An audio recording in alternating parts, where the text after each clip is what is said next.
Is Hi. my hair okay? Your hair's fine. Welcome to Themes to Be Seen. I'm Matt Klaus. I'm Tara Caustic. Are you? Yes, I am. Okay. We are professionals on the internet who have a show. We're working on it. Yeah, I think it would actually be pretty funny to go back through and watch you pantomiming some of the stuff that you said, with no audio.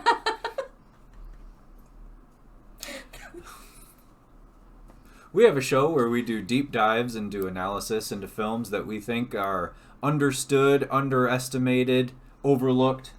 Really get down and dirty with them, and well, not quite that far. You're just gonna sabotage the set. Well, at least that was a better intro. In my intro that no one heard, I was like, we analyze movies and stuff. I am not good at intros. We take films that maybe you haven't seen, maybe you have, and you didn't quite understand. We really try to get deep into the underlying themes. We do a lot of research. Because, even if you couldn't hear us, all my hand motions and stuff, I'm sure we're pretty entertaining. We also have two other segments to the show. One is called... Oh, thank you, Kent. We have... Oh, hey. Thanks for stopping Look by. at that little zombie. Yeah. One segment is Themes to Be Heard. Ooh, she's throwing me off now. Where we do kind of the same thing that we do for full films, only we analyze music videos, significant music videos, maybe insignificant music videos, and we just like them. Yeah. Yeah. Yeah. We also have a segment called Seen Again, where we watch films where either one or the other or both of us haven't seen a film in years. Today we have a bit of a French theme. There's a lot of France going on. Yeah, last week we had like a Jennifer Jason Leigh theme, and this week it is French. And what we were getting into before was our shirts. shirts. Julino and Sons Pizza on Henry in Bay City. Let's try this again. Because I thought I did a good job at this the first time, but I'm damn so it. sorry. No, it's my fault. I'm the one that didn't turn the mic back on. They have probably the most entertaining marquee billboard outside of their restaurant. Yeah. They always have, punny sayings on the outside of it. They have, they also have absolutely delicious food. It's all handmade, pretty much from scratch, I believe, in the kitchen there. The owner's family has been making food in Bay City for decades, and I got her Nutella pizza. Yep, I got her a Nutella pizza, and it's Nutella, bananas, and strawberry slices. Mm-hmm. I got like a small lasagna, delicious. It was great. Yeah. Just like I showed her, just like what it looked like before I cut into it, and it's like a perfectly cooked layer of cheese on top. Recently TikTok ruined lasagna for me because they came up with the realization that lasagna is just spaghetti flavored cake. Huh. Yeah. Yeah. What else? What else did we get? Oh, you got your veggie pizza. And actually that veggie pizza was she was like, "What do you want on it?" And I was like, "Well," and she started naming off all the vegetables they have.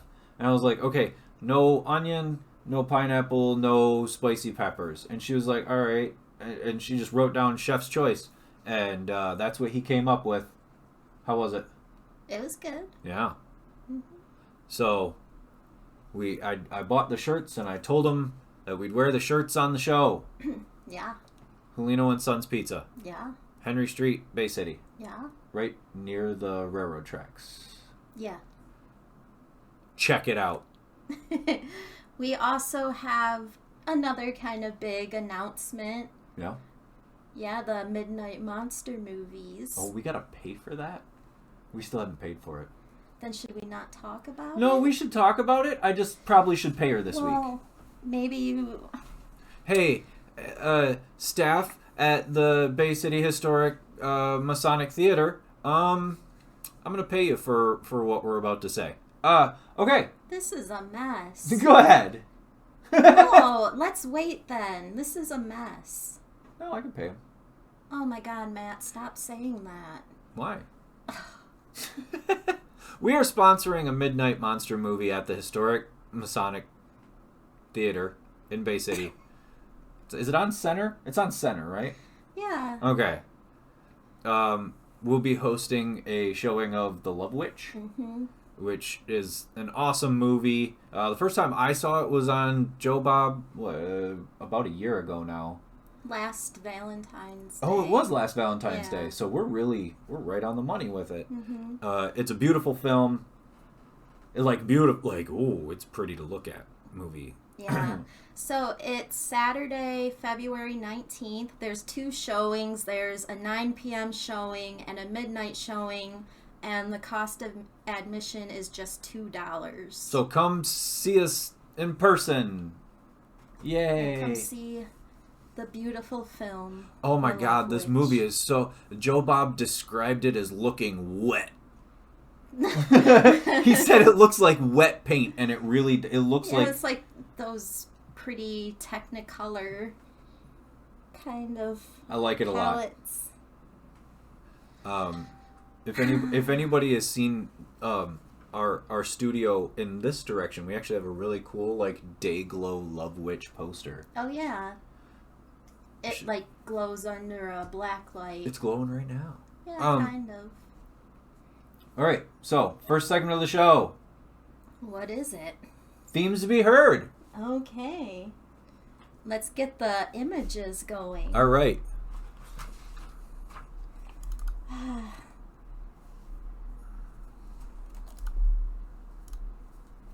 Dyson is just passed out behind us. Hopefully he doesn't do what he's been doing all day. Oh, he has. I can smell it. Thanks. All right, so today's themes to be heard is Daft Punk's Around the World from their, 1996 album, Homework? 1997, their debut studio album, and this was the second single. Okay, I've never really talked about how much I love Daft Punk on the show before, but well, you've never really had an opportunity. I haven't, but I adore Daft Punk. I feel like as musicians, they're underrated because their music usually has that electronic sound to it. I feel like... Yes. Well, they are a French electronic music duo. Well, they're called electronic music, but they actually played multiple instruments on all their albums. Guitar, bass, if they're not playing a drum machine, they're actually playing the drums. They play all of their own instruments, and it's awesome.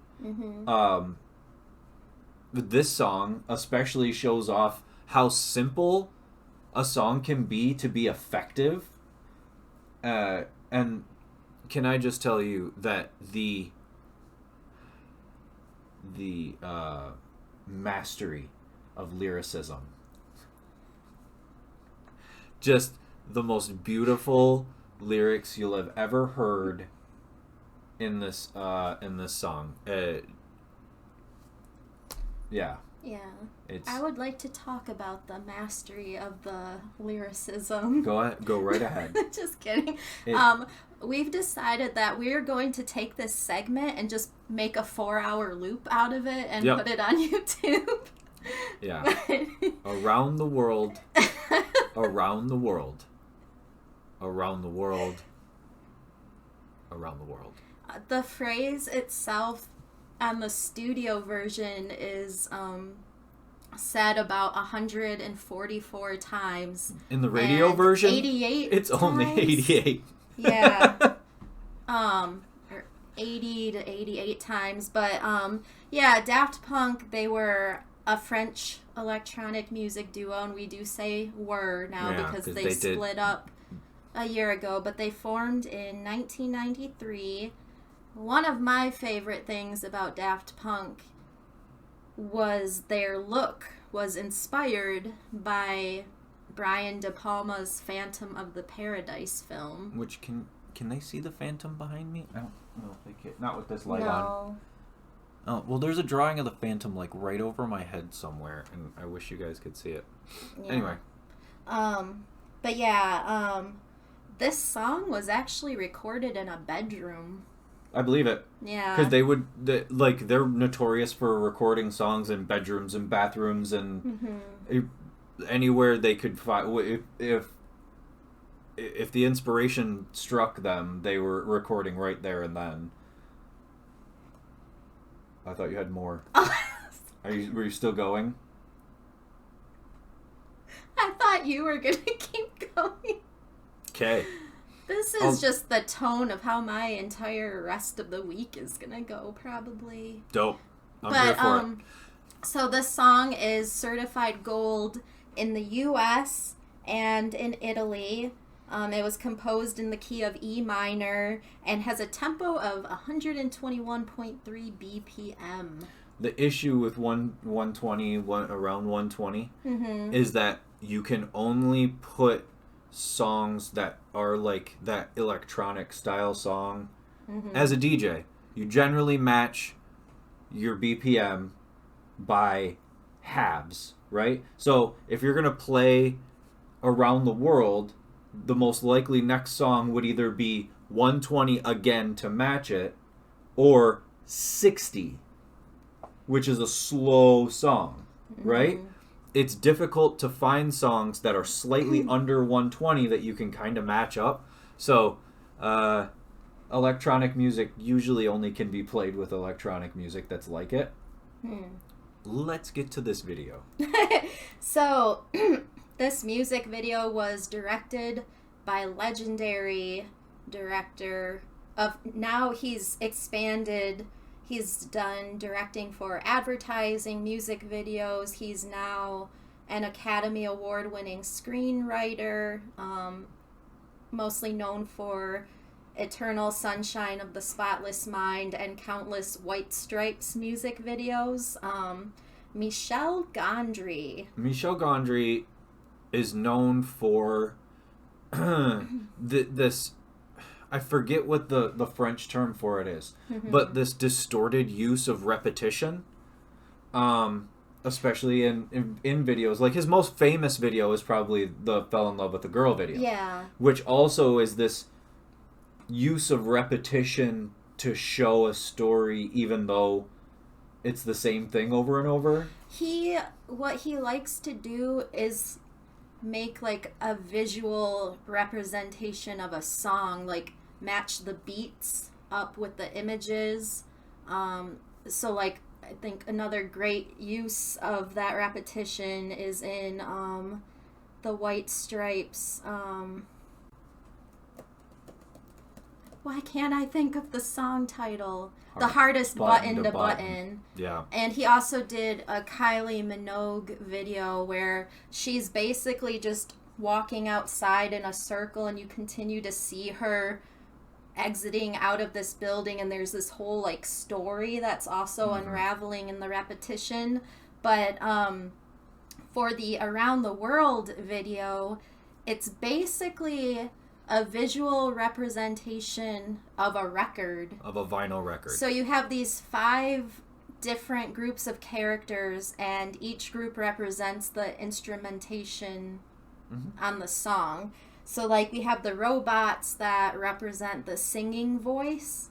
We have the athletes in the tracksuits represent the bass. Now, we say athletes in tracksuits. That's what Michel Gondry refers to them as, but they're like 7 feet tall and have a mannequin baby face. Yeah. There's no reason to ask why. The disco girls in the video represent the keyboard. The mummies represent the drum machine. And then the skeletons represent the guitar. And this was his first time putting organized dance into one of his music videos. And he has such an extensive music videography from like Bjork, the White Stripes, Kylie Minogue as We had mentioned... Well, when we say the White Stripes, we have to emphasize so many White Stripes videos. Yeah. Like 10. He worked with the Jack Chemical Brothers. Oh, he also worked with them. Oh, another use of repetition would be their Let Forever Be video. Mm-hmm. Because the drum in that song is just so prominent. Mm-hmm. But yeah. What we see here is the movements given by the different groups of characters that we see represent how the music changes over the course of the song. Mm-hmm. And then from the top down, and it's all shot from approximately a 45-degree angle down. So when you look at it, and they're all moving in the same direction, it's almost like you're watching a vinyl record spin. Mm-hmm. Yeah. And the video was choreographed by Blanca Lee. Blanca Lee has worked with Michel Gondry a few times, and she's also done extensive advertising and has also choreographed videos for Kanye West, Paul McCartney, Bjork, Blur, Goldfrapp. That's a deep cut. Blanca Lee started her career as a what's it called? A prima diva, the highest form of ballerina. Like a prima donna? No, that's a singer. What was the word you just said? Prima diva. Prima diva. It's the highest form of ballerina. She was the lead ballerina in everything she was in. Which shows, I mean, where this dance experience came from. Like, it's where she started, and she eventually folded in things like modern and hip-hop dance to her style of choreography. It's actually, I was reading through, articles written about her. Holy cow.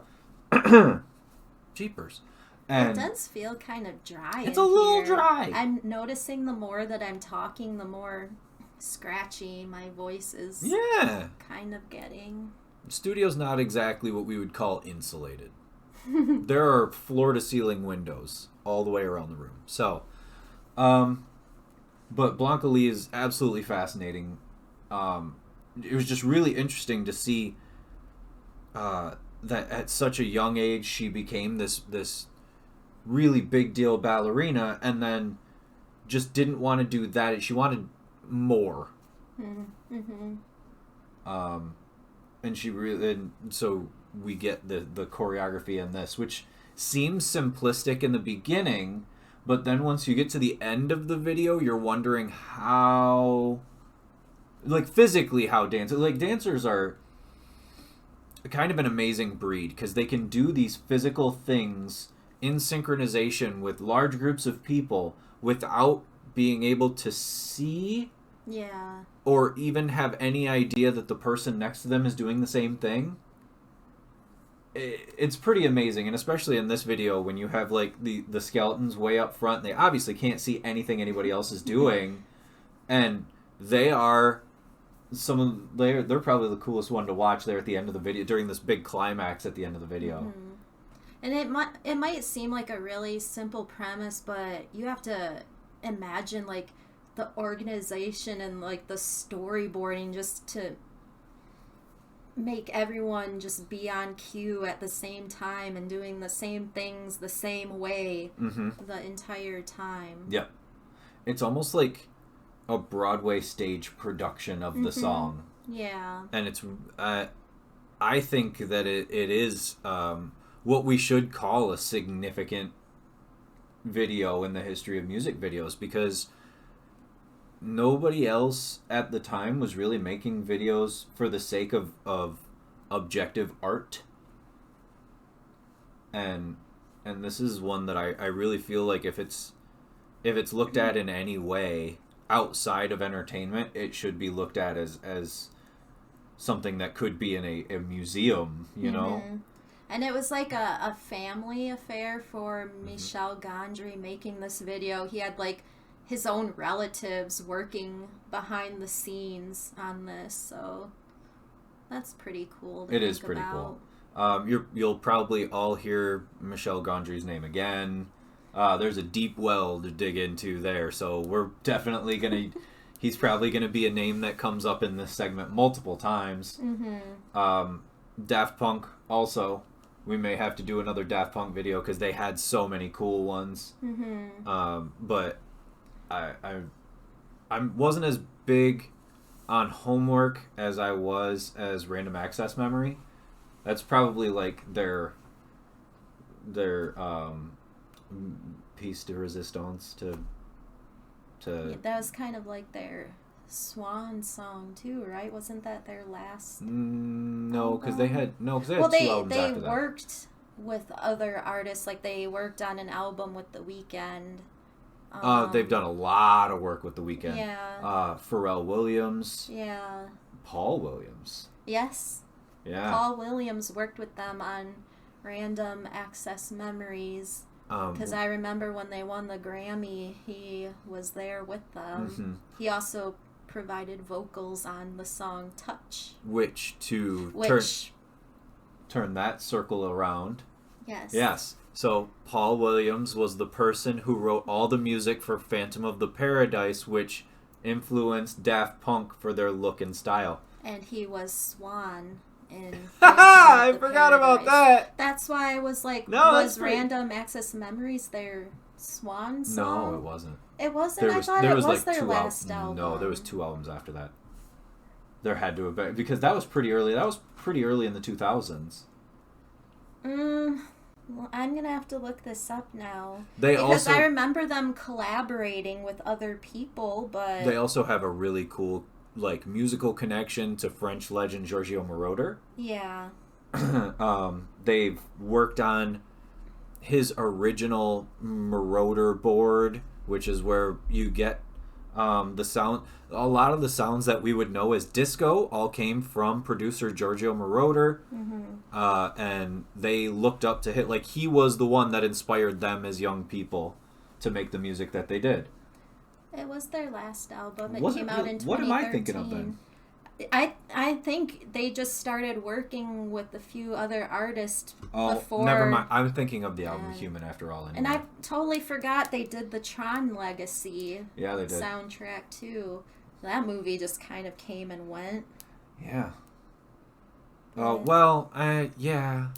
Which is a bummer that we got a Tron reboot, but we didn't get a Last Starfighter reboot. Get your shit together, Hollywood. Well, that wasn't a reboot. It was a sequel. It was like Jeff Bridges' son has to go back in. And then deep fake Jeff Bridges was in that movie. Yeah. They Tarkinened him. If you're a Star Wars fan, you get that reference. And that's... Don't laugh at me. I'm trying to keep it together. And that's Around the World. Yeah. Go check it out. Go check out that video. Watch it a couple times. To appreciate it, you got to watch it 2-3 times. Just to get it. Or do what a friend of mine did and accidentally put it on a 10-hour loop. Well, that's what we're going to do with this segment. Right, we're just going to make it last longer. We're going to put this segment on a 10-hour loop. Yeah. And then once I start talking about this exact same thing again, you're going to go, wait a second. How long is this segment? Yeah.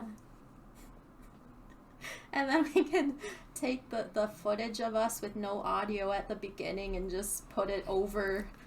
Just put the audio over you going like this? Yeah. That'd be great. I'm here for it. What's next?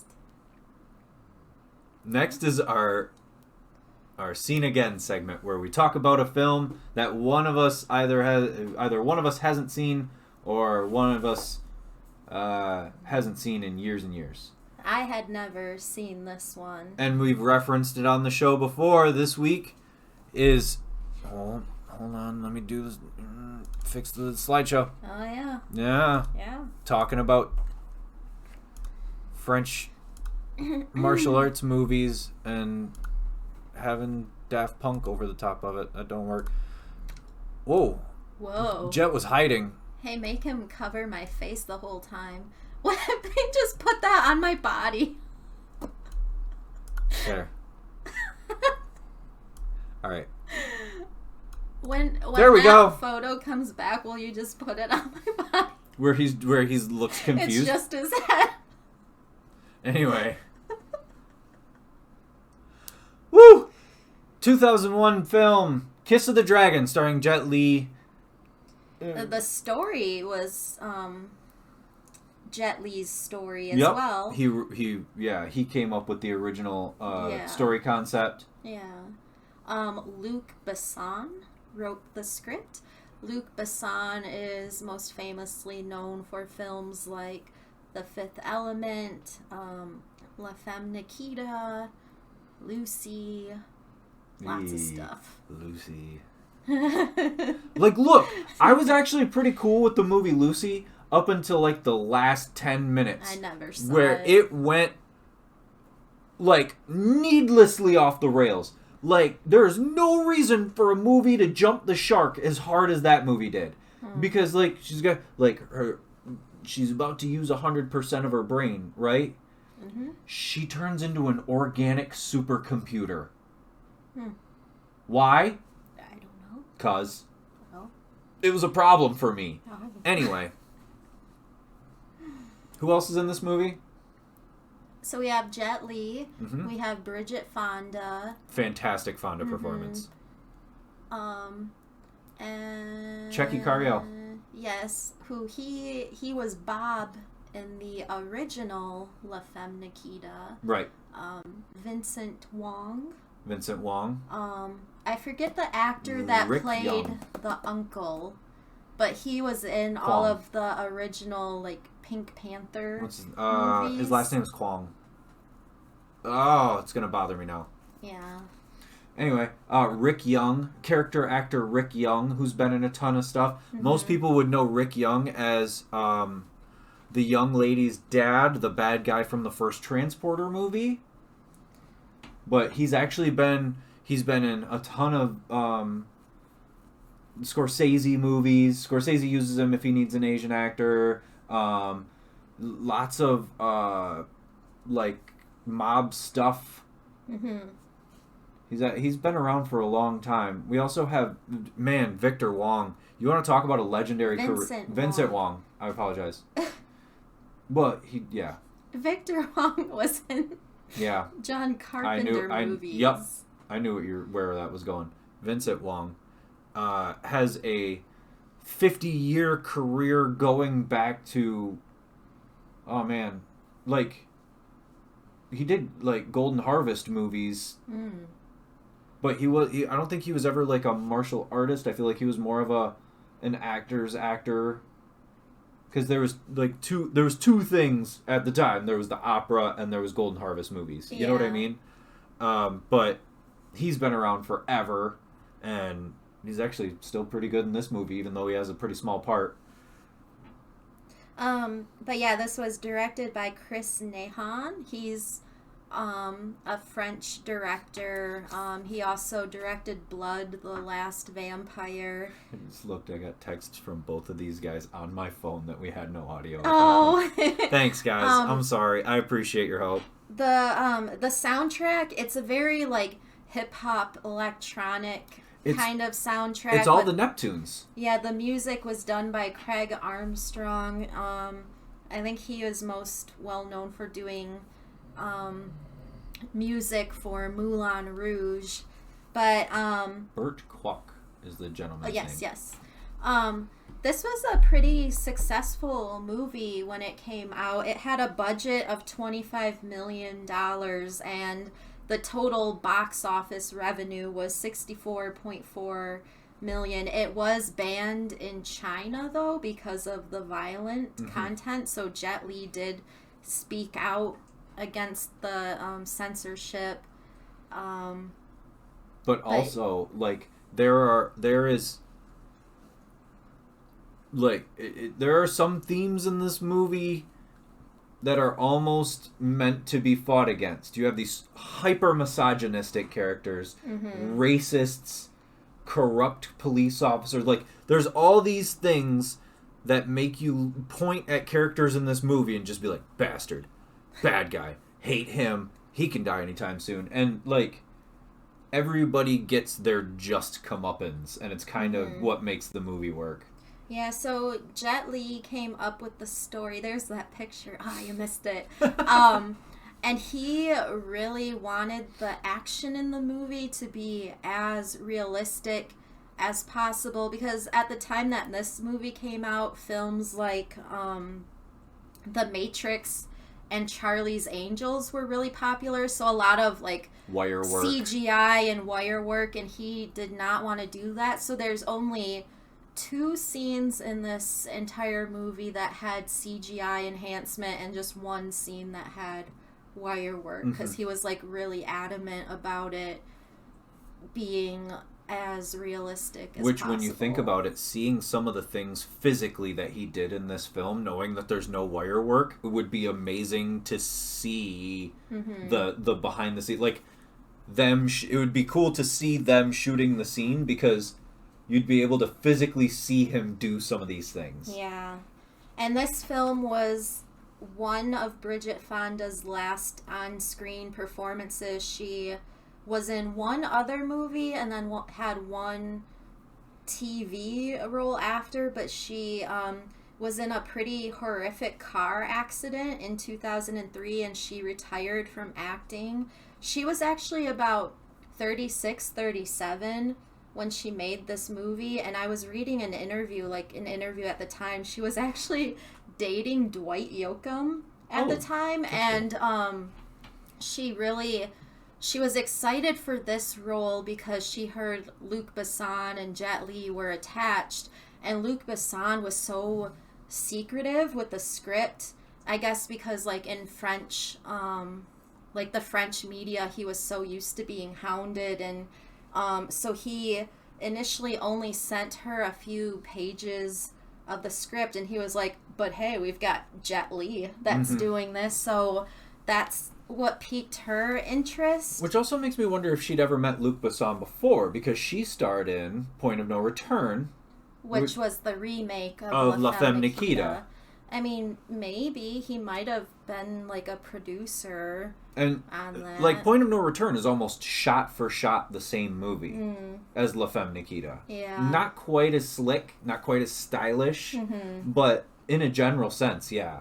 But the interview I was reading was pretty interesting, because she said she felt really connected to the character of Jessica, because she too was fighting with a daily depression, and because in the movie she has a daughter, the interviewer was like, oh, do you ever see yourself getting married or having kids? And she was like, not really, like I've come close to getting married a few times, I can't really, like I wouldn't count it out, but I don't really see it happening for me, same with being a mom. And then just a few years, like 2 years after this, I'm trying to think of when she met Danny Elfman. She might have met him in like 2003, the same year as her accident, and they ended up having a son like in 2005. But it's interesting that at that time she didn't really see that life for herself, and then not long after this, that's where her life took her, and she's since retired, and she lives a pretty private life now. Yeah, she is a member of a very famous acting family, the Fondas. Her aunt is Jane Fonda. Her dad was Peter Fonda. And her uncle was, who was the main Fonda? What? The main Fonda? I can't remember. I always thought Jane's brother. I always thought the main Fonda was Peter. Then what was that Peter Fonda? What was her dad's name? I don't know why you're asking me. That's your work. Oh my goodness. Encyclopedia. I can't believe Henry Fonda. Henry Fonda was her yes. Was her grandfather. That's the main Fonda. That's the first Fonda. Yeah, so then Jane and Peter were siblings, and oh goodness. So we get right off the... I mean, this movie starts fast. Mm-hmm. Like, you're in and you're going. Jet Li plays a Chinese police officer sent to France to oversee an investigation over a heroin dealer. Mm-hmm. A corrupt French police inspector sets him up, played by Checky Cryo. Mm-hmm. Cryo. I'm saying that right. Sets him up for the murder of said drug dealer, which he had double blinded the murder. So he hired a prostitute to murder him, and then had planned to go in and kill the prostitute also. But it all goes wrong when Jet Li's character interrupts and throws it all into a tailspin, and then we literally get like a bullet storm all over Paris of this corrupt police inspector trying to hunt down Jet Li's character. Then we have Bridget Fonda's character, who is one of the prostitutes who was in the room, but she didn't really want to be there. So there's two ways for this to be proven: her and the cassette tape the videotape that wasn't turned off fast enough.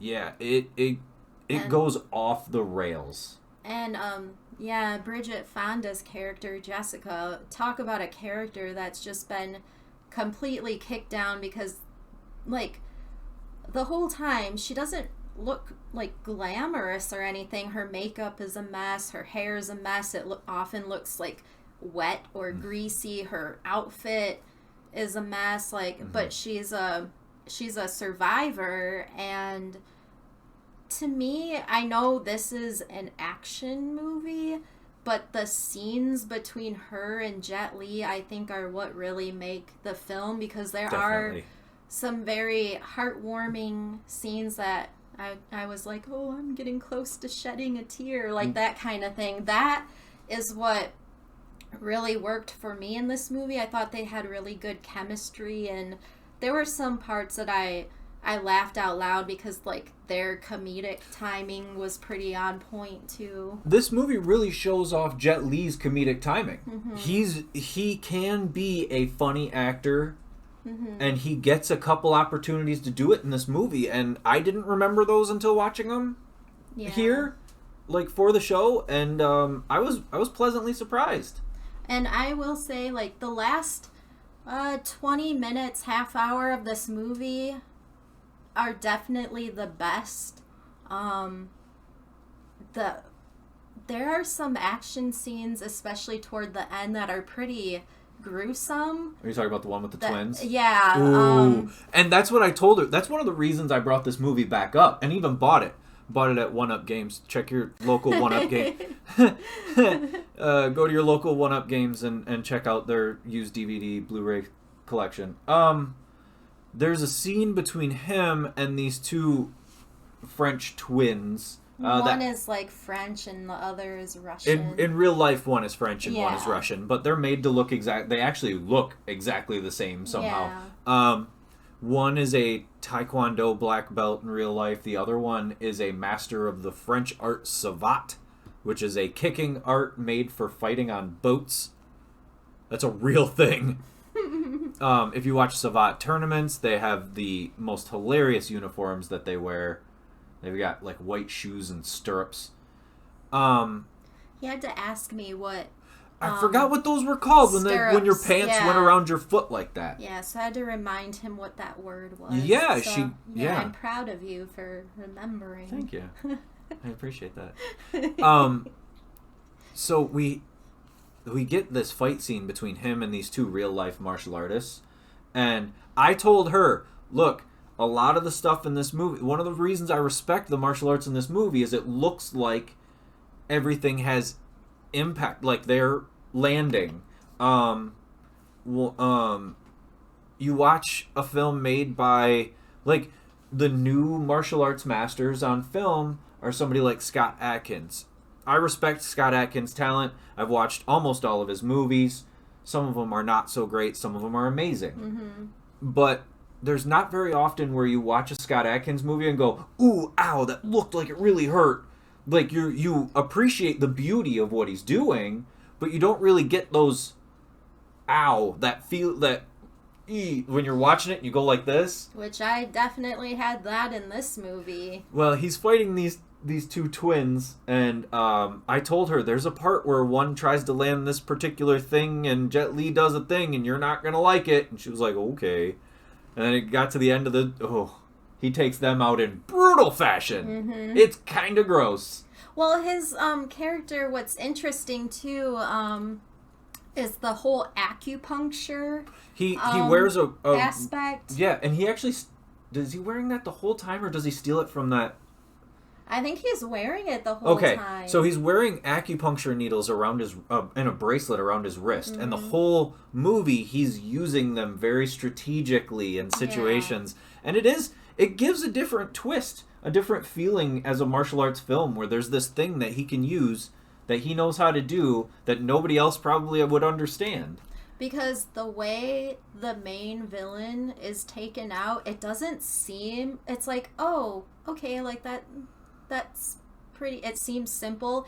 It is horrifying what this little thing can do. And this is essentially where the title of the movie comes from. There's like a specific like acupuncture point on the back of your neck, and it causes the blood in your body to be rerouted to your brain. Yeah. And when the needle is taken out, the blood that is accumulated in your skull is released, and it doesn't go back through your circulatory system. It comes out wherever it can because all the pressure is built up. So your head becomes a blood hose.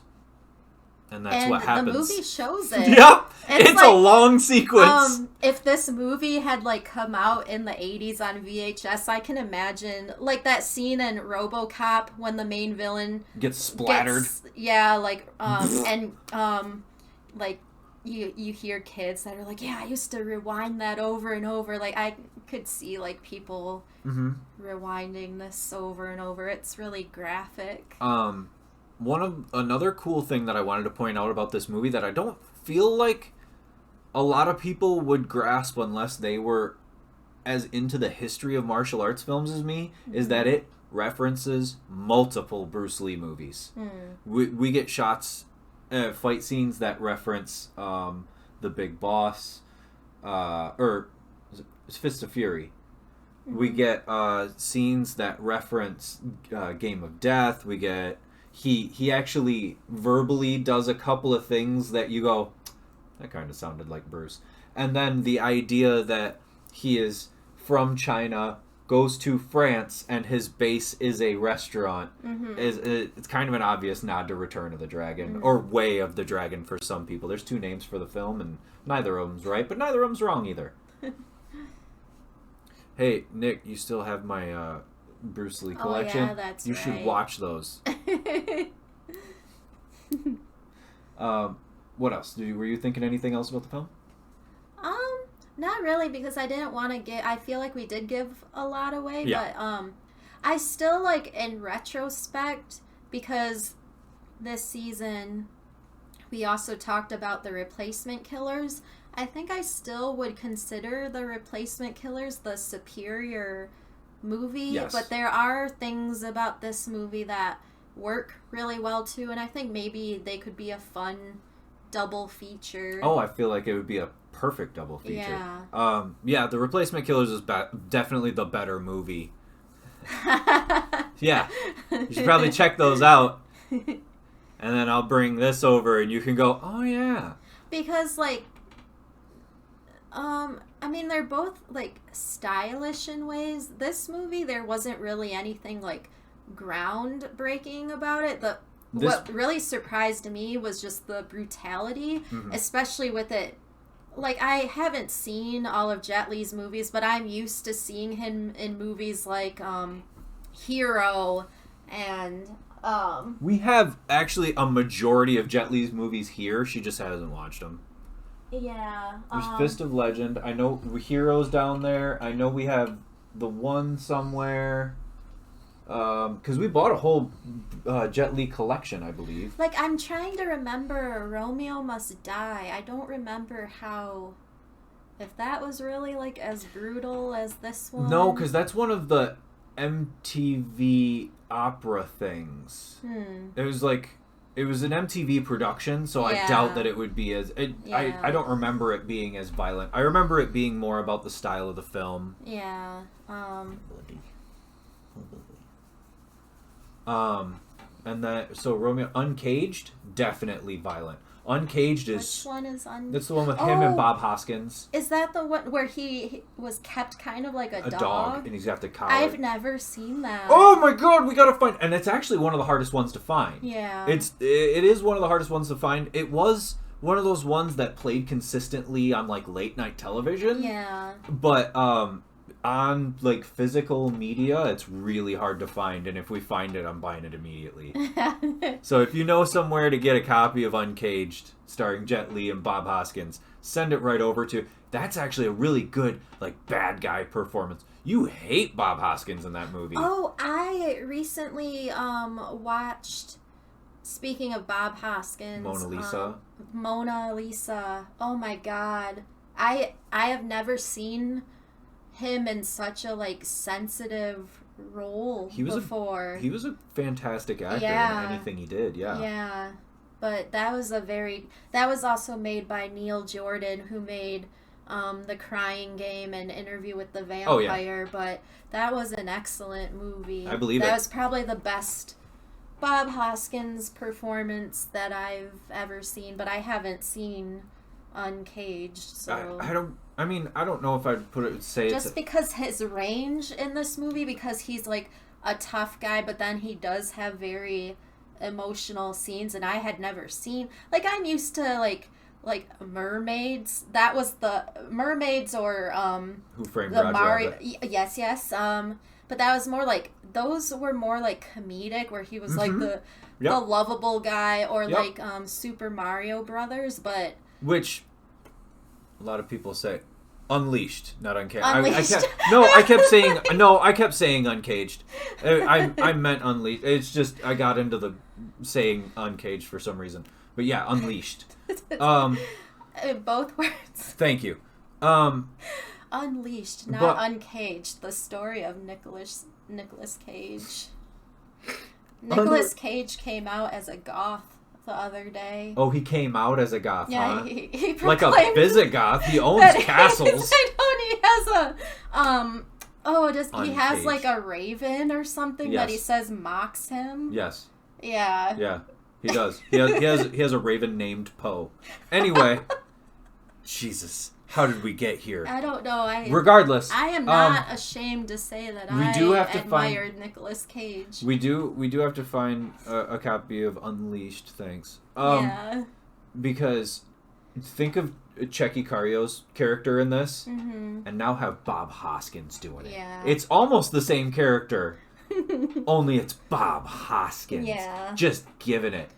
With that, he's always had that hard, gravelly voice, especially when he's yelling. He's a little older, so he's got like some bulk on him. Yeah. There is a slight fight scene between him and Jet Li where he looks great in it.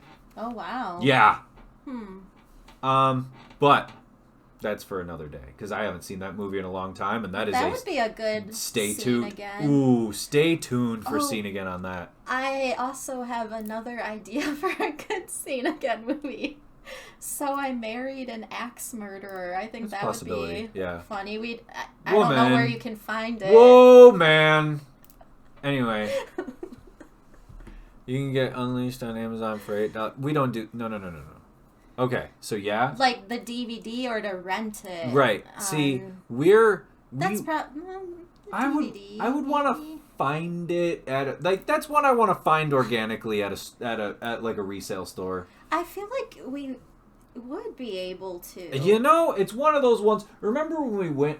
Oh, what movie was it that we went into the movie store and I was like, we're going to find it today. Yeah. And it was like 5 minutes in. I was like, I can't believe it! Because I do feel like it was a pretty popular movie when it came out. And well, it was one of those movies that was a bigger deal. Like, everybody that saw it in theaters loved it, but it was a much bigger deal after it came out on, like, home video. I know my mom used to have it on DVD, but I think I was always... Unleashed? Yeah. That's crazy. When it came out... My mom loved Jet Li, but what? Yeah. But awesome. I think it was one of those movies where it's like, oh, I'll watch that like another time, and I always just took it for granted, and I never got around to watching it. The guy, there's the big guy that takes off his shirt and stuff in the restaurant in this. He's also a guy that gets beat up in that movie too. Oh, okay. Like, I feel like he's a frequent collaborator of Jet. You know, like, a lot of martial artists use the same guys in their movies because they trust them. Yeah. Like, Jackie Chan and his buddy that did all their movies together. Like that. Yeah. And that's Kiss of the Dragon from 2001. Yeah. Better than I remember, actually. I thought it was going to be worse. Still held up. Like, was still wincing at some of those scenes. Oh, man. Some of the fight scenes are rough. Which, again, this is another movie where guns are everywhere. Jet Li never uses one. Yeah. Like, and you see that in a lot of his movies. He does use chopsticks in a pretty gross way in one scene. Chopsticks aren't a gun. But, yeah, just... To me, the best thing about this movie was the chemistry between him and Bridget Fonda and just their scenes. Like, there is a scene where they're having a conversation, and then it starts, like, you get these quick shots of close-ups of their eyes. Like, there's this, like, emotional connection building. And that first scene where he's like, oh, why can't you just quit? Why? And she's like, well, it's not that easy. And her character rambles a lot when she talks, but you kind of get the gist of what she's saying, and you get his reaction shots, and it's like he's getting worked up from hearing her story. It just... And by the way, they're the same height in real life. They're both 5'6". But she's wearing heels. But she's wearing these giant, like, these boots that just make her tower over him. Which actually, we get something rare in this movie. We get not one, but 2 Jet Li smiles. Which is not something that comes up very often. He's usually very stoic. He plays like the straightforward. Yeah. Like, so we get a couple of emotions out of Jet in this movie. Yeah.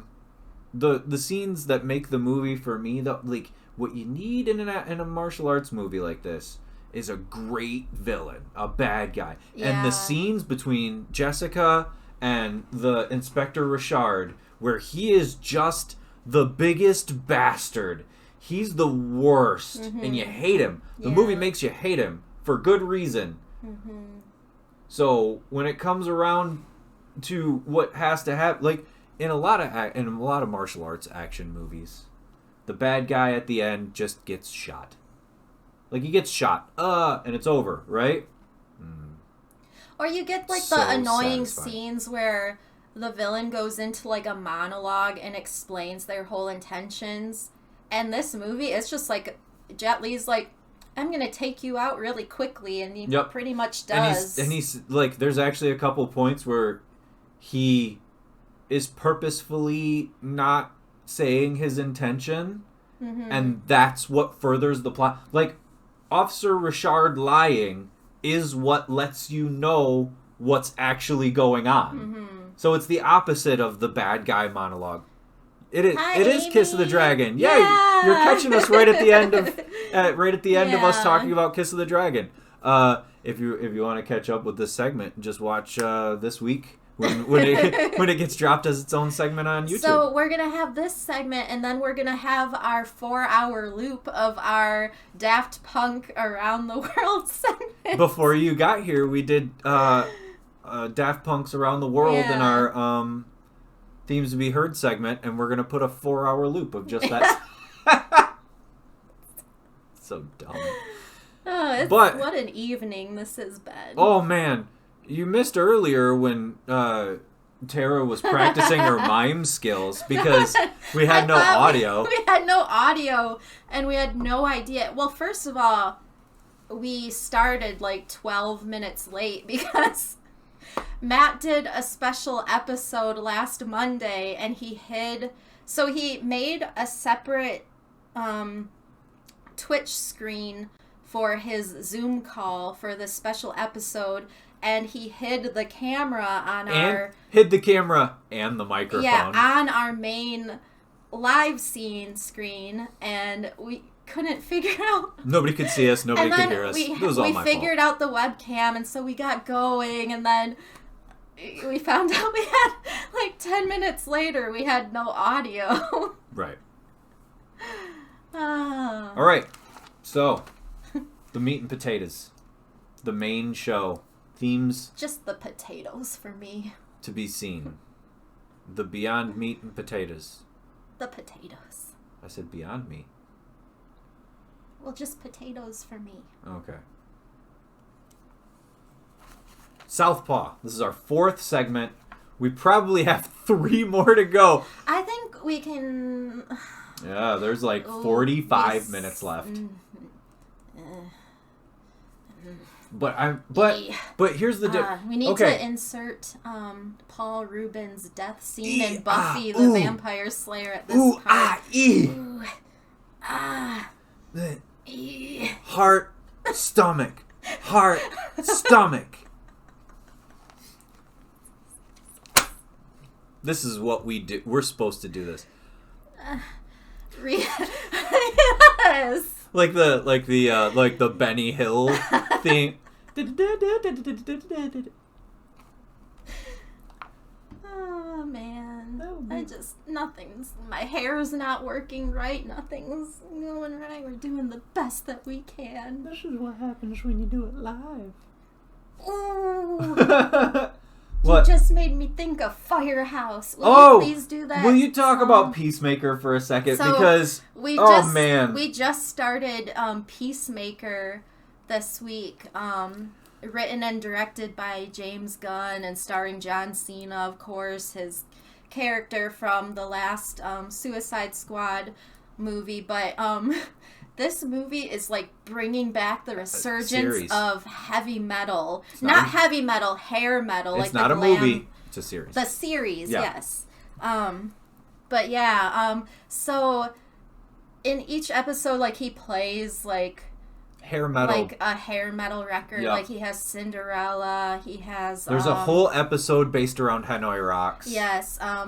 In one episode he had the Firehouse record, and Matt can do an impression of Herbert from Family Guy. And it's not an impression, it's a voice match. Impressions are only saying things they've said before. He does this thing where Herbert sings "Don't Treat Me Bad" by Firehouse. I did it once, and ever since I did it, she's like, do it again.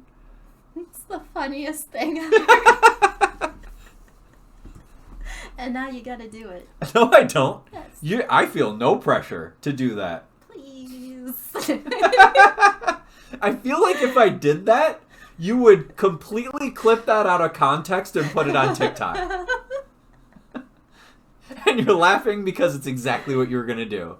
Well, I'd at least like to hear it before I go to sleep tonight. Okay, I'll do it after we end the episode. All right, I'll try to remember to record it. Anyway. Now, we're going to stop laughing because we're getting back into Southpaw. Where are we? Southpaw. Part 4.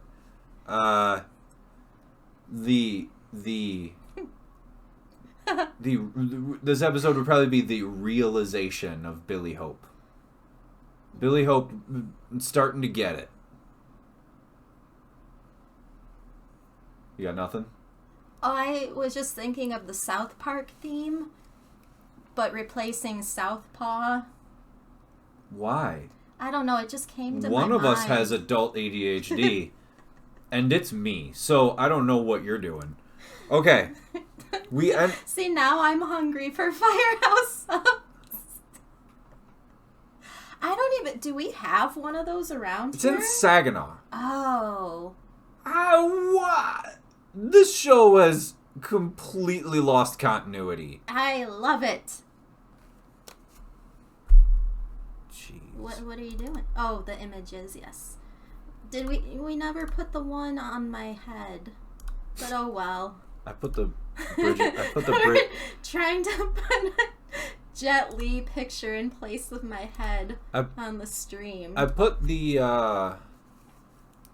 Bridget Fonda one on your head where she's like this. Oh, yeah. Anyway. Southpaw, Part 4. We ended our last episode with John dropping off Billy at Will's gym. Mm-hmm. We ended right as he opened the door to the gym. And this is the point where even though Billy isn't turned around yet, this is the part where he starts to learn. And there's a couple really significant moments. The reason I only got 15 minutes done tonight. I am nothing if not a bona fide continuity destroyer. Thanks for finding all the holes in our show. Appreciate that. Just this show has no continuity. Swiss cheese. We try to give it continuity. Guess what? We fail. Anyway. Well, yeah. So Billy, we're at like the point of no return. Right. So Billy has nothing. He's lost everything, and the last friend he has, John, has dropped him off at the gym. We see the sign that says Will's Gym. Mm-hmm.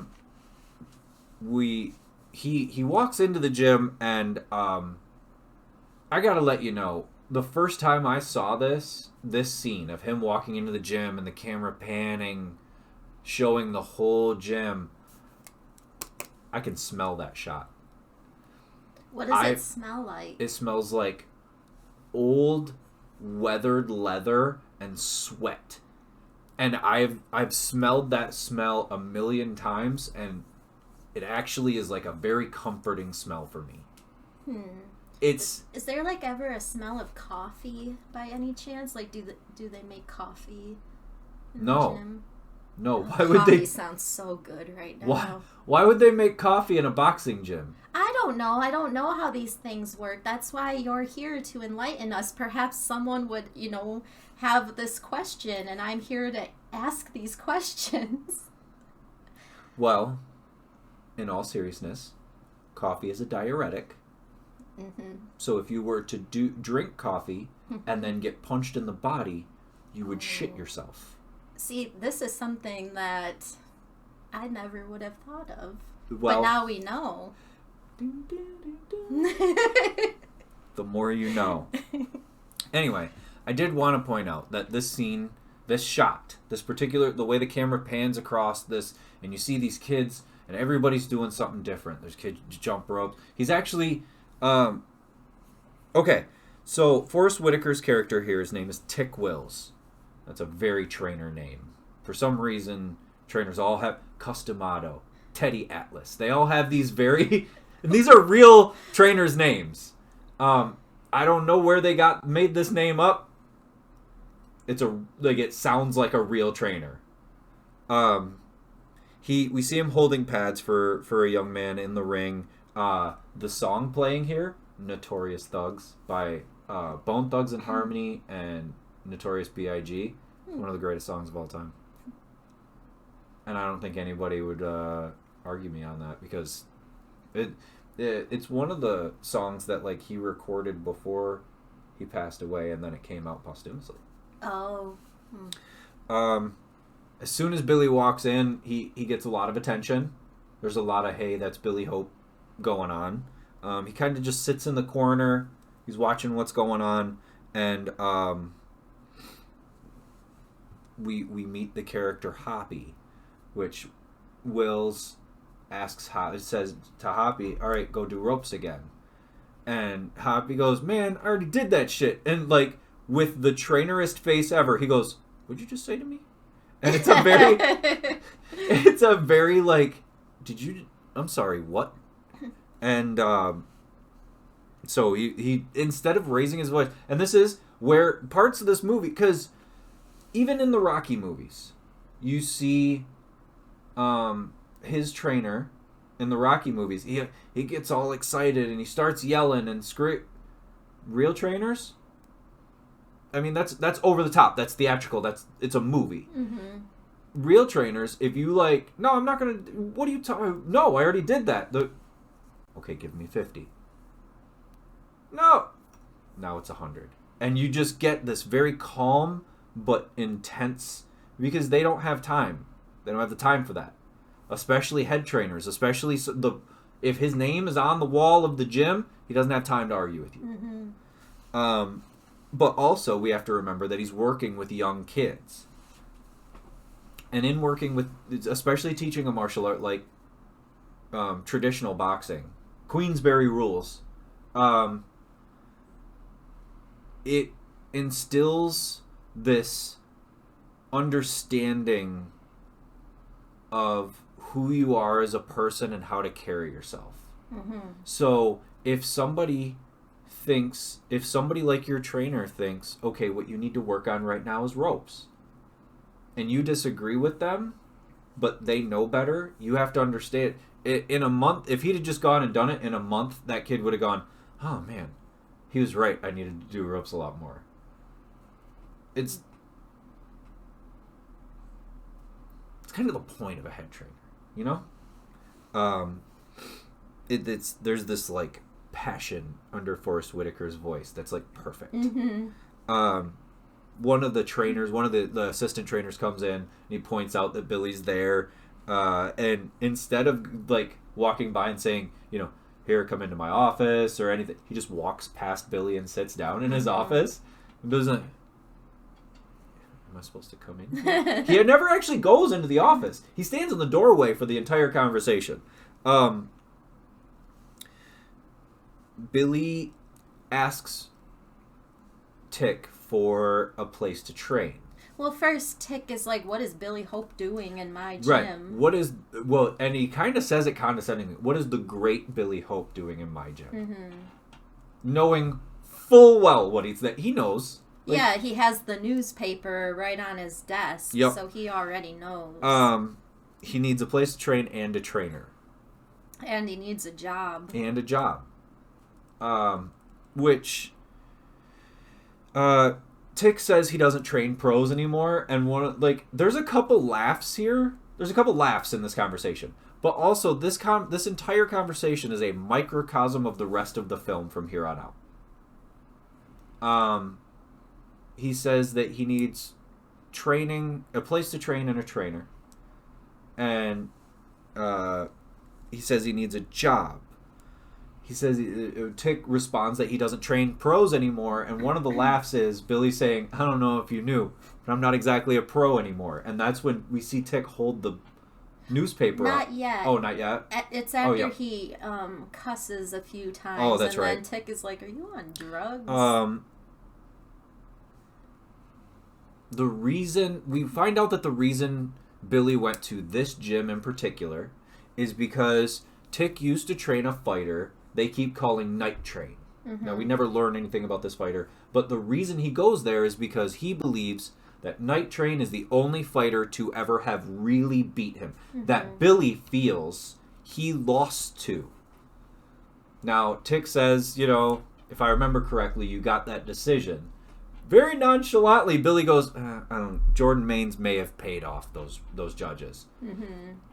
That's when we start to see Tick crack a little bit, because he goes, you come into my gym and tell me that the biggest fight of my career was fixed?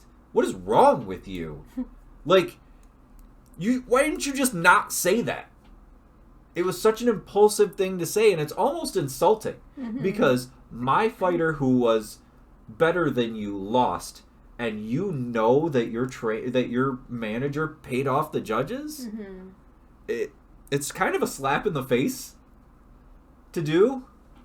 But that's why he's there, is he really believes that Night Train was the better fighter, and Billy is kind of acknowledging that he got screwed by being there. Where was I? Hold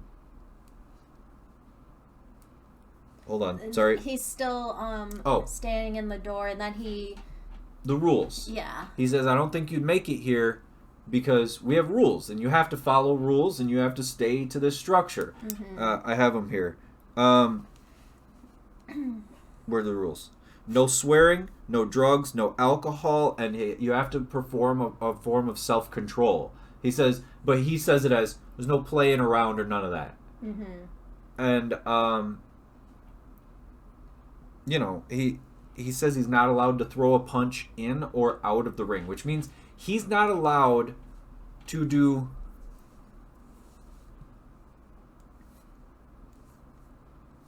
Okay, I wish I had more to contribute about Southpaw. I haven't seen it since taking my dad to it at the theater and felt like a decently put together but kind of so-so drama.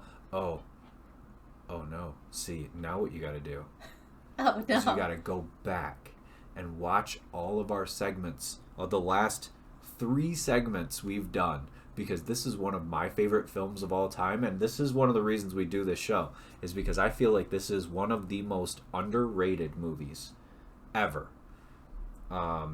It really do hold a lot of appreciation for the realism and respect of the sport of boxing that this film has, and the realism that boxers themselves are handled with in this film. Boxers live on this tightrope.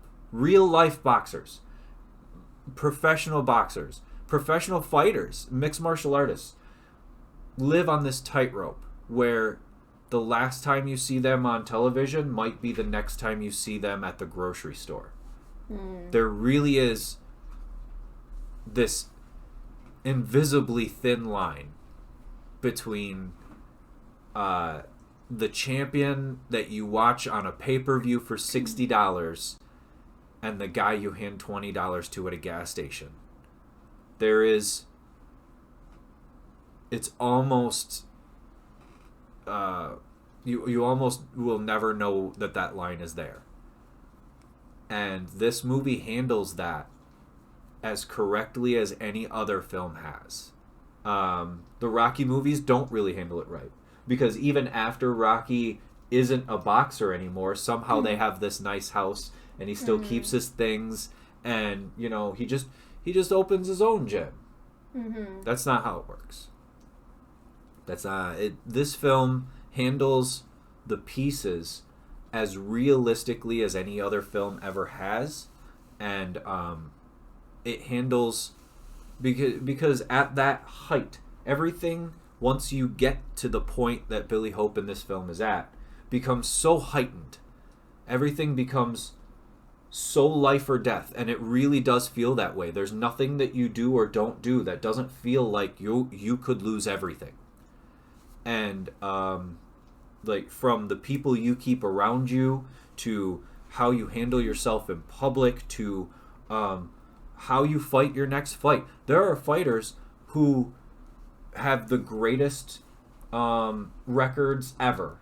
There are some fighters in the history of fighting that have the greatest, like, just amazing records, ran through legends, but they'll never be considered great because of the way they fought.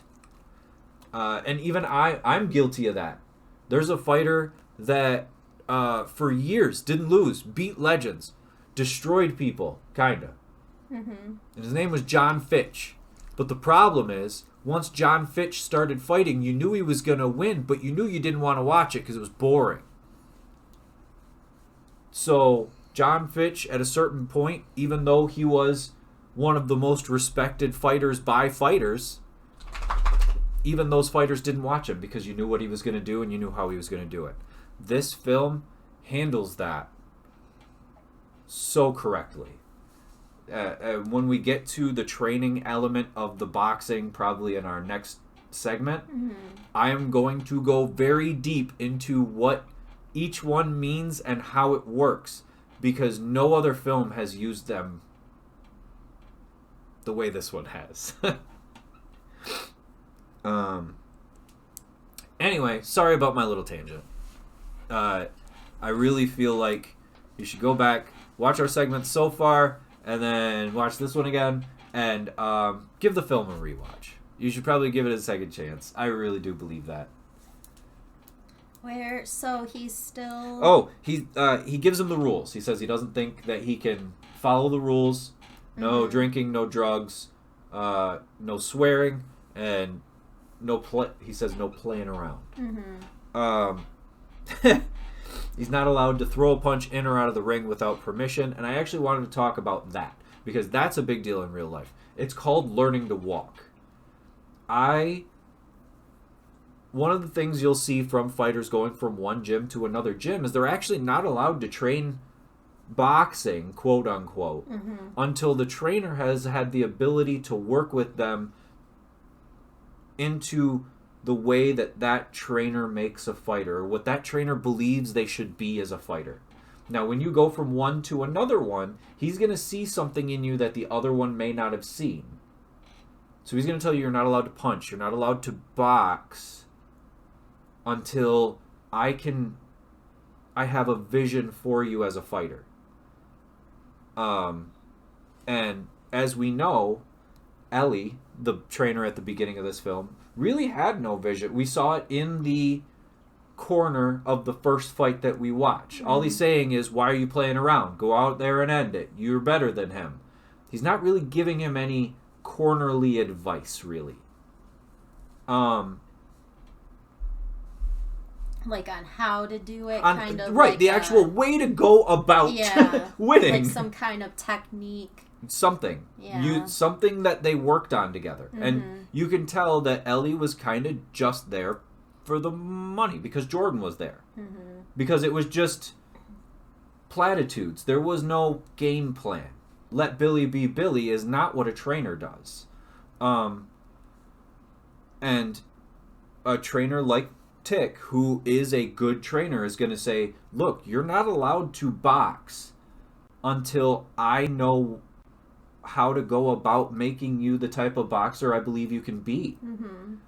I've practiced learning to walk in which, as a virtue of life, I practice learning to walk in everything.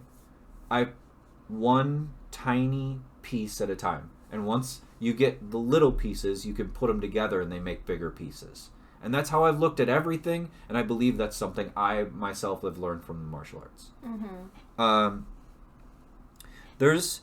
Here's the little exchange that makes up the rest of the film in a microcosm. So Billy says, I believe he says fuck.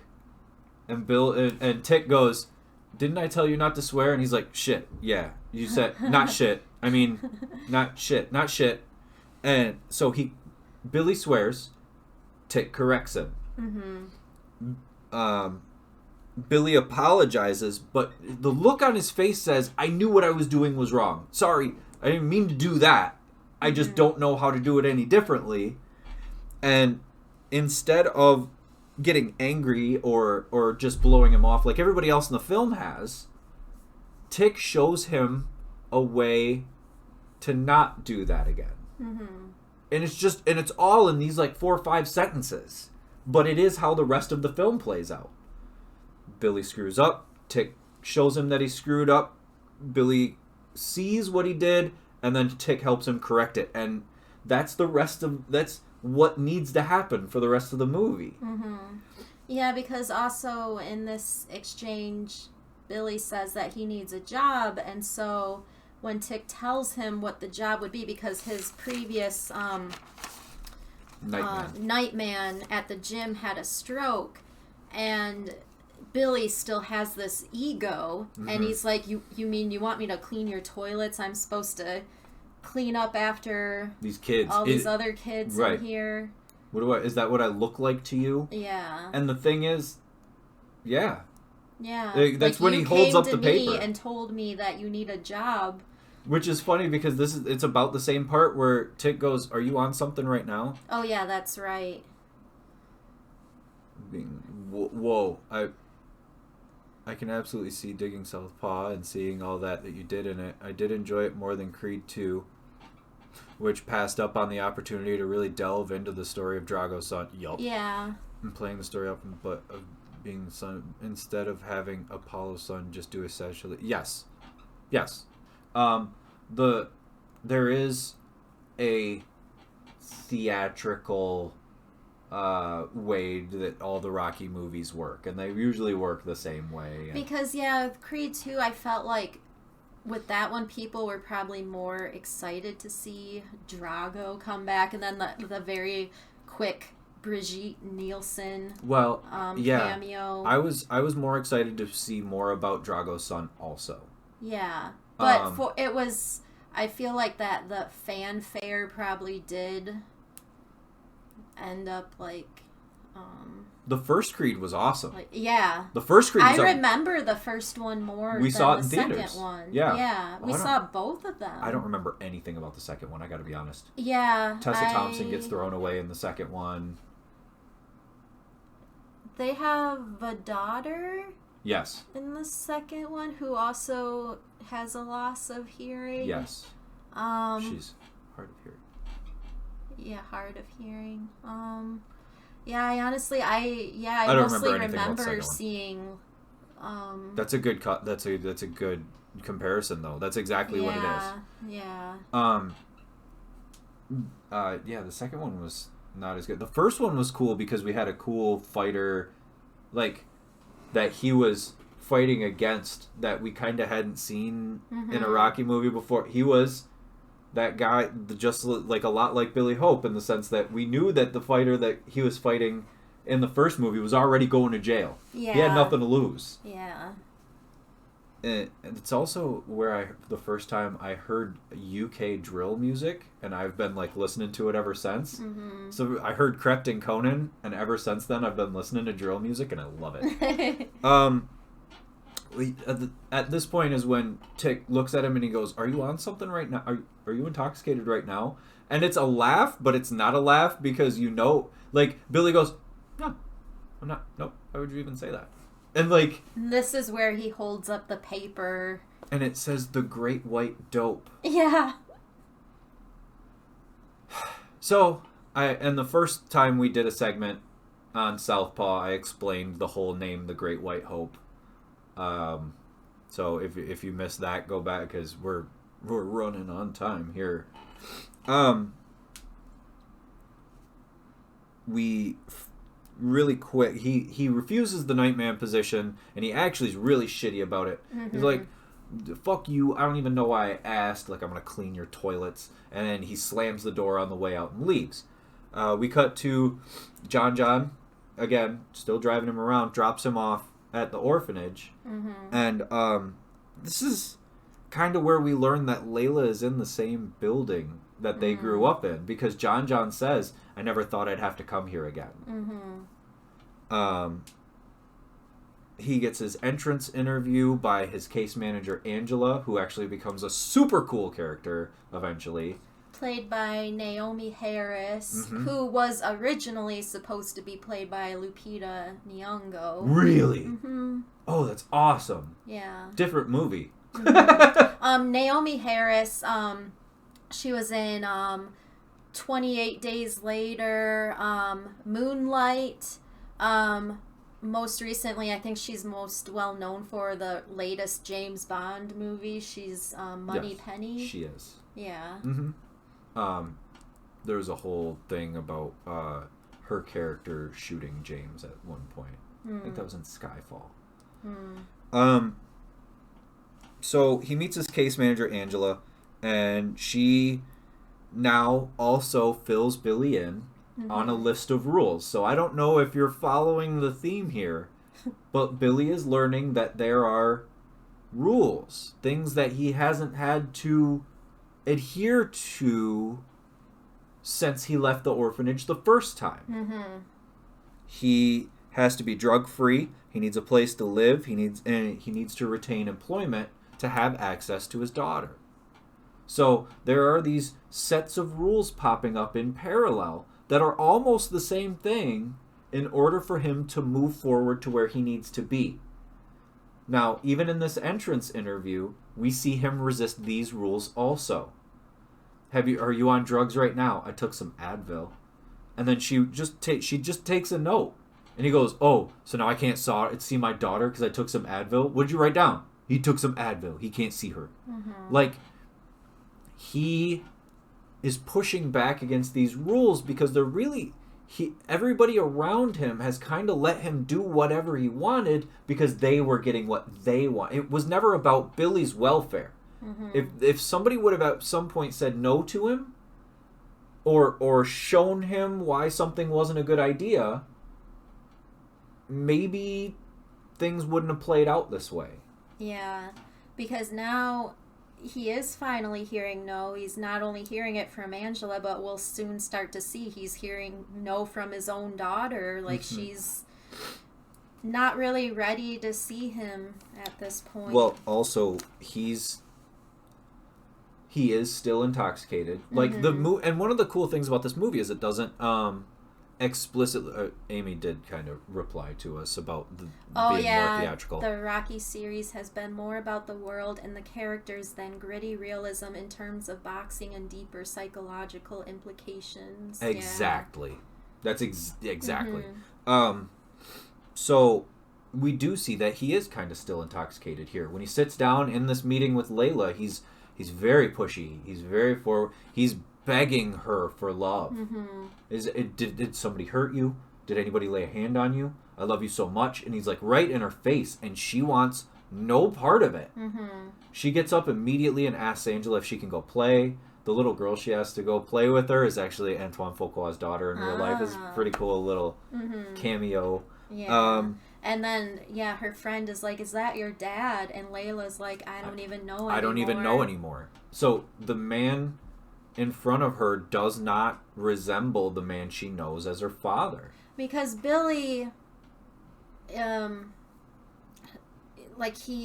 he's so insistent on seeing his daughter and that she needs him, but then Angela is like, well, I'm just looking out for what's best for Layla, and she might not be ready to see you. Like, she cares more about what Layla wants and what she's ready for, and not him. Her job is Layla's welfare, and Billy believes that access to his daughter is really gonna be the fixing element. Mm-hmm. And nobody's really told him that it's not yet.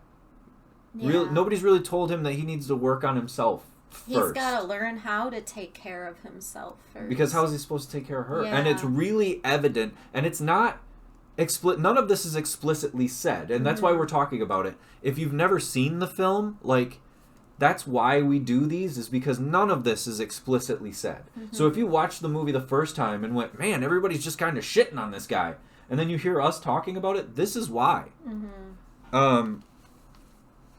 Okay, one of the...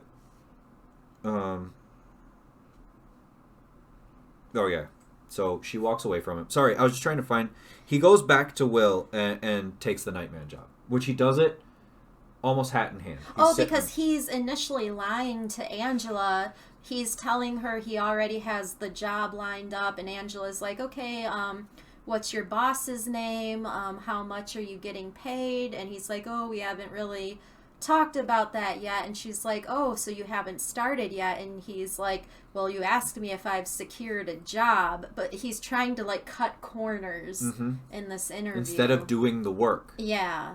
Which, after he leaves the orphanage, we see a change.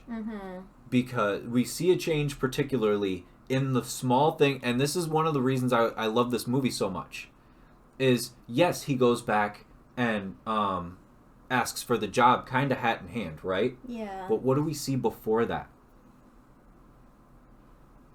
What do we see before There's a quick shot of Billy running. Oh, yeah. Road work is the work. When people talk about boxing, we talk about the fight. Boxing or mixed martial arts. We talk about the fight, right? Mm-hmm. The real work isn't the fight. That's the payoff. For a lot of fighters, the actual fight is the fun part, right? Training is the work. And the worst training is running, is just doing it, putting yourself in the mindset that I have to walk out my door and run. Mm-hmm. This is hard, and it's not fun, and it sucks. But this is the thing I have to do to get back in there. So when they showed just this little, and it's not very long, it's like 3 seconds, just of him kind of running down the street. Mm-hmm. That right there, to a real fighter, is, oh, he's running. Because that takes the mental motivation. That shows that Billy is putting himself there. Mm-hmm. And this is where he gets the job back from Tick. Mm-hmm. Where he goes, look, I'll be your Nightman. And he kind of has his head down.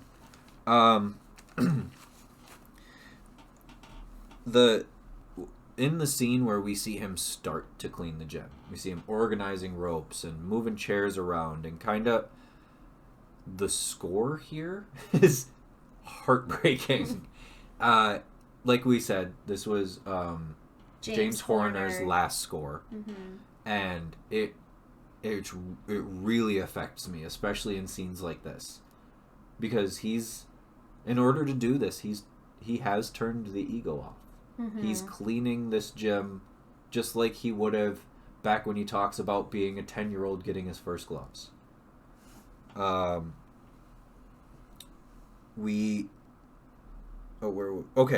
so the next day, we see Tick teaching footwork, teaching the dance, as most trainers say.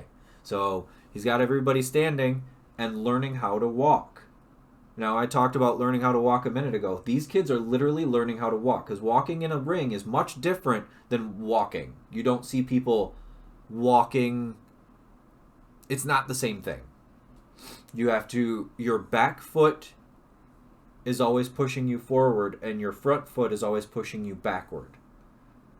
The opposite side foot of where you're going is the one that's pushing you. Mm-hmm.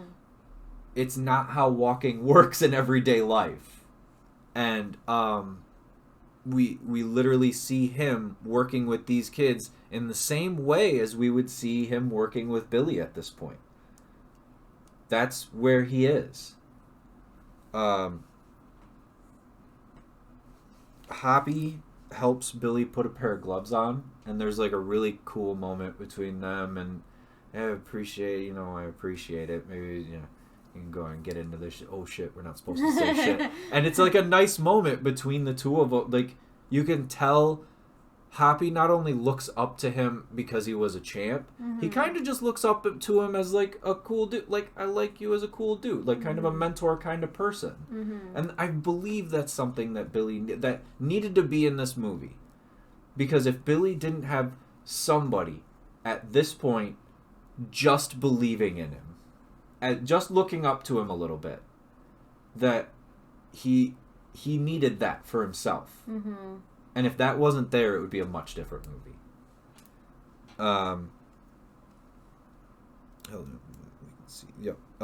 Billy, after this moment, goes back to see Layla, and she's refusing to see him. She's not ready to see him. She doesn't want to see him that day. Which, to Billy's credit, and much to the change that we've seen so far, he doesn't react. He doesn't have these explosions that we've seen in the hallway about the Torre fight, or there's actually one coming up here pretty soon. We zoom out from a TV at this point, and we see that Miguel Escobar has beaten Torre for the title. So Miguel Escobar now holds the belt that was Billy's. Yeah. And not only did he beat him, he wrecked him. A 4th round knockout is a insane thing to do, especially in boxing. You've watched more mixed martial arts than Queensberry boxing. Usually in mixed martial arts, knockouts happen in the 1st round. Usually in boxing, knockouts happen 7th, 8th, 9th round. You don't see early knockouts in boxing very often. So 4th round knockout, it only took him less than 15 minutes. That's significant. And he's celebrating it. Hold on. I don't know where the rest of my notes are. On the back of the page? Apparently. So when it zooms out, we see Will, who earlier, when Billy is sitting asking about the job, he asks him if he can buy him a beer. And he says, I don't drink. When we zoom out from this TV, we see Tick sitting at a bar with a glass of bourbon. Yeah. And Billy finds him and he goes, I thought you didn't drink. And he's like, I don't have to tell you everything. Why would I tell you if I He's know? like, drinking is a solitary sport. He keeps saying drinking's a solitary sport. This is for me. This isn't, there's no spectators. Billy, also to his credit, just gets water. He sits next to him, and what Billy's trying to do here is build a rapport. And Tick knows why building a rapport in this situation probably isn't going to happen, but he ends up doing what he knows is going to happen anyway. So, he asks Billy, all right, you want to talk? Let's talk. What plans have you made? What are you going to do with all this, with this trainer and all this training that you need? And Billy's like, what do you mean plans? I don't need plans. I'm gonna win my belt back and get my daughter back. And he goes, yeah, but then you're just gonna end up right back here. What is gonna prevent you from ending up right back where we're sitting right now? And he's like, what are you saying? He's like, well, what got you to this point? And he says, well, some scumbag killed my wife and they took my kid away. And he goes, what did you do?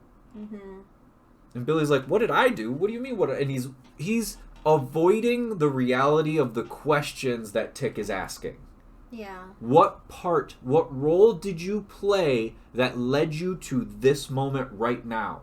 And if you can't acknowledge those, you're never going to escape this. Yeah, like you're not listening. You're showing that you're not hearing the question. You're not really listening. Right, and we especially see that he's not listening or hearing the question when he throws another one of these fits. And he throws a chair, and we see him just huff across the street, and Tick apologizes to the bartender.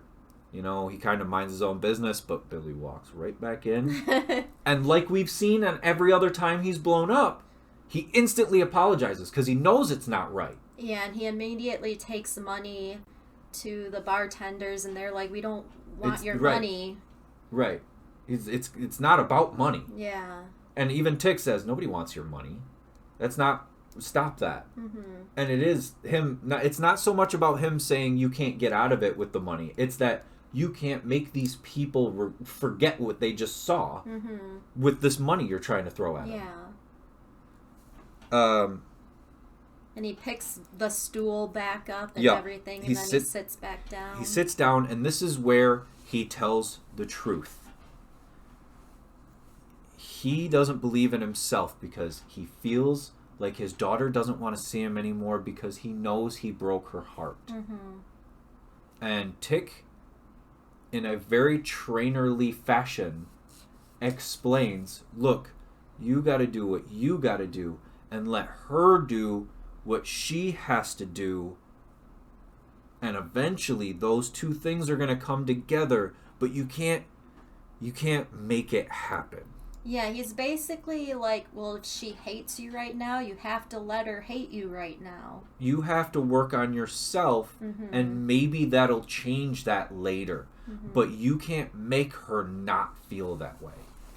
And then... Now, I say in a very trainerly way, because trainers don't always articulate well. And Forrest Whitaker articulates this just well enough to where you understand what he's saying, but he didn't say it as well as we just said it. So I feel like a lot of people would have got caught up, a lot of people watching this film, like in theaters, would have kind of got caught up in the way he said it and not understanding completely what he means. But he's a boxing trainer. They're not, they know the right way to handle life and your situation in and out of a ring. They don't always say it well. And then this is where Billy really opens up. He says he hasn't really thought of any plans because it was his wife that would schedule everything for him. Not only schedule, she was the one with the vision. Yeah. She was the one that saw the next step. And he doesn't know how to do that for himself. Mm-hmm. He's never been able to. And, so Tick understands. And next morning, we cut back to the gym. Now, one of my favorite noises ever, and we hear it before he walks in, is Billy just kind of chilling on this speed bag. And you hear it before he walks in. There's no other sound. Like, there's other people in the gym, but no, this it's is... empty. I thought there was, like, at least one or two other people. No, it's just him. And...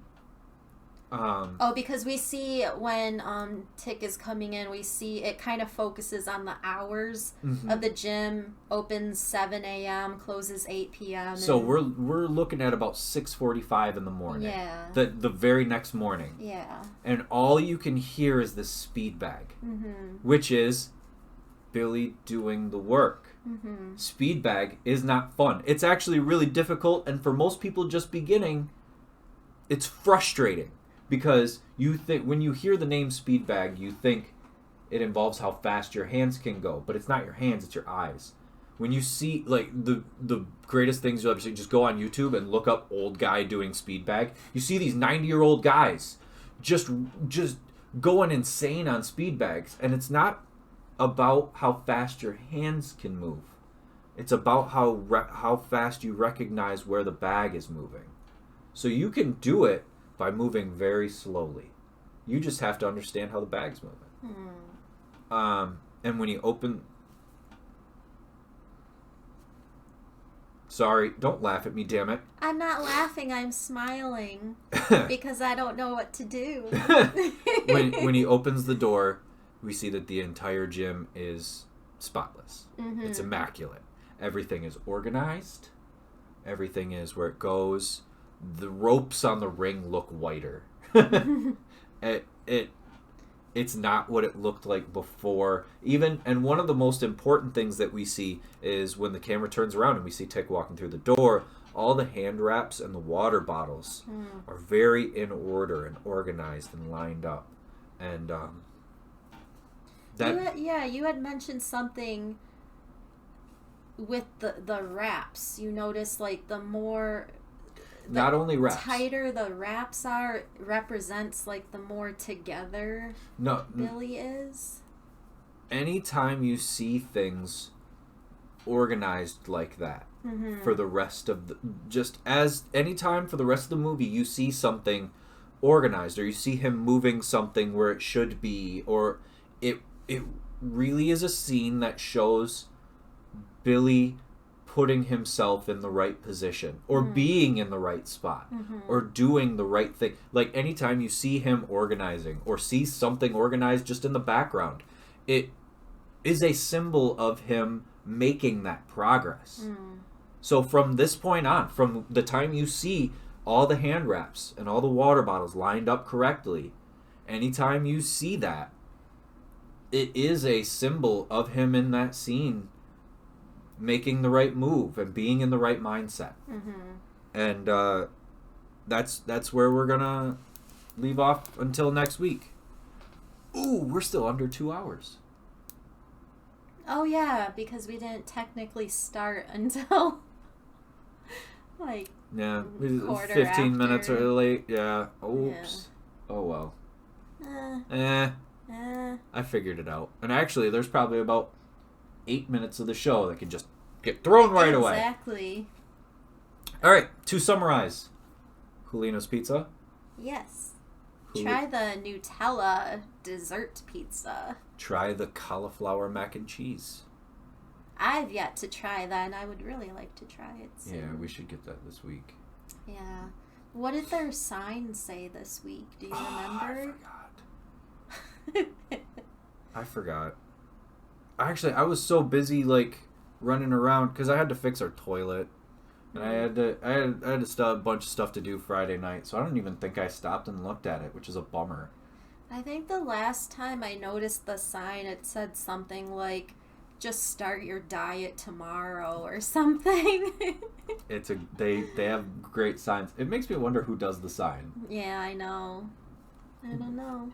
But also, note, if you go to Julino's Pizza, please be patient with them. Yeah. They are slammed all the time. It's a family business. Mm-hmm. There's probably 5 or 6 people that work there total. And it's not a big restaurant physically. So, be patient. Be kind. Be nice.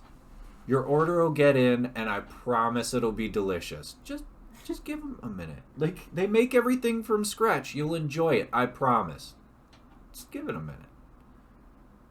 Like, and I'm not saying they're slow. I'm saying a lot of people eat there. Mm-hmm. And there's only so many people. Mm-hmm. So, be nice to them.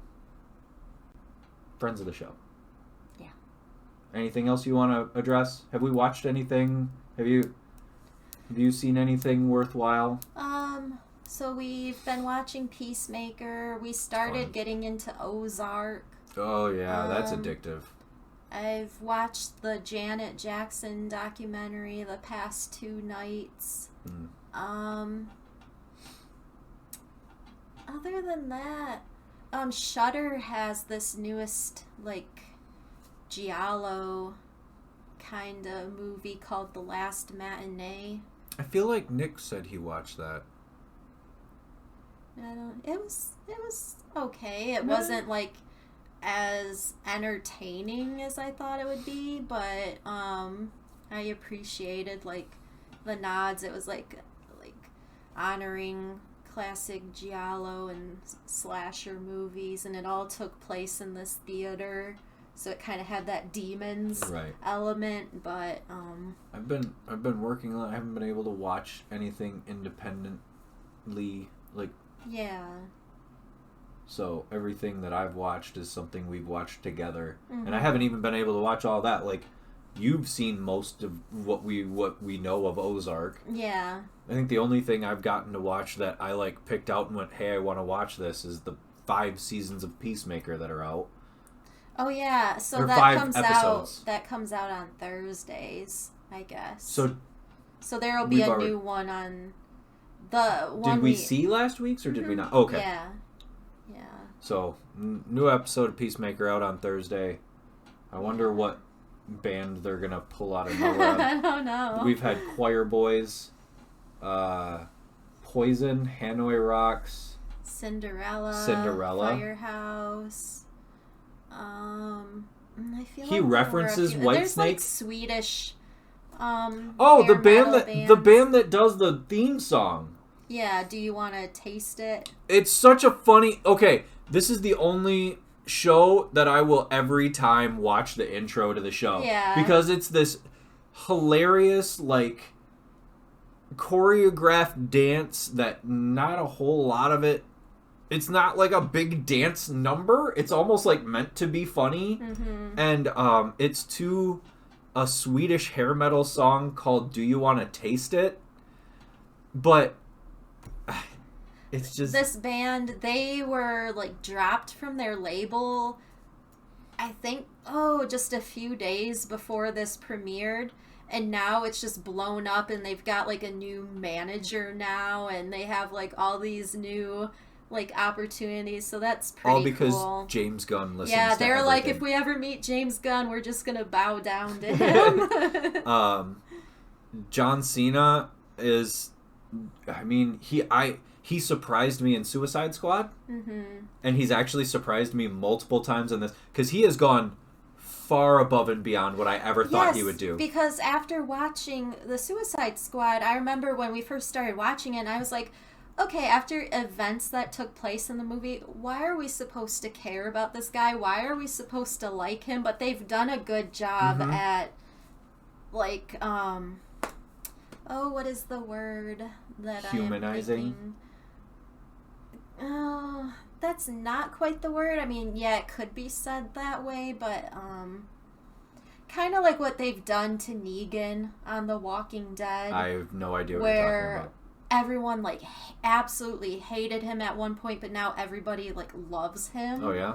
Anybody that loves him now is stupid. I don't know what they've been doing. Don't with forget the show. he killed Glenn.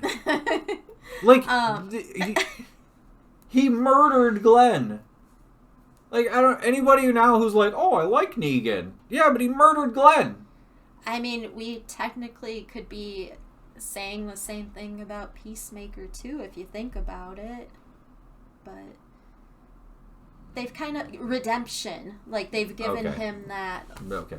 Which redemption. Also, we get Robert Patrick playing a bad guy again. Oh, yeah. And he plays such a good bad guy in this. Yeah. The guy that plays Vigilante is pretty funny. Didn't you say he's part of he's like Seth Meyers' brother? Mm-hmm.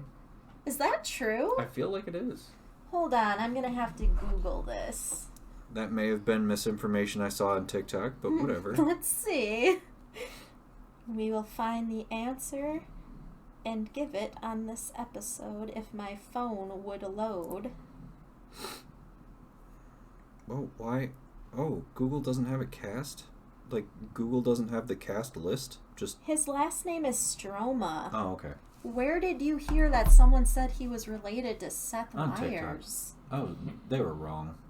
He's British. Is he? Yes. Oh. Anyway, best character on the show. Regardless, he's the best character on the show. Yeah. He's like DC's Deadpool. He's very self-aware. Mm-hmm. But he's obviously a psychopath, and it's handled that way. Yeah. Like, everybody's like, just humor him, because Steve Agee. We finally have a vehicle to carry Steve Agee comedy. What else? Oh, the one actress that you pointed out as soon as it started. The main one. Oh, Adeboya? Okay. Danielle. She was on Orange is the New Black. She's good. Yeah. Mm-hmm. She's funny. Mm-hmm. For some reason, they turned DC supervillain Judo Master into a little person. He's 5'6". He's not in the show. Makes him look like 5 even. Well, I mean, everyone else around him is so tall, though. That's it probably just seems that way. John Cena's what, 6'6"? Yeah, might be still, if I was standing next to John Cena, I would seem tiny. But I'm 6'4". That's only 2 inches. But he is also, he has like the widest neck I have ever seen. Not only that, can we point out that there are veins in John Cena's chest in this show that make me ill. And trust me, you will see it, because there are a lot of scenes of him just dancing butt naked, just in his underwear to hair metal records on this show. He's naked for a lot of the show. Which, if I looked like John Cena, I'd do the same thing. Like, you can't blame him. Well, I mean, if you think about it, we're not really seeing anything. I mean, but still. I saw nothing. Anyway. Alright. Tyson. So. Grief. He's eating his paw. Yeah, just. Yeah. Yeah. It's like the chain scene in Saw. Did you just zap a bug? No. Okay. So, thank you for hanging out with us. I think I'm the only person watching still. But whatever. My name is Matt Klaus. I'm Tara Kostick. Adopt, don't shop. Can you even see him? Dyson. A little bit. Dyson. Come here. Can I come say bye? Adopt, don't shop. Think pink and have a sparkling week. And invest in a carbon monoxide detector if you haven't yet. Buy a carbon monoxide detector. Bye. Bye.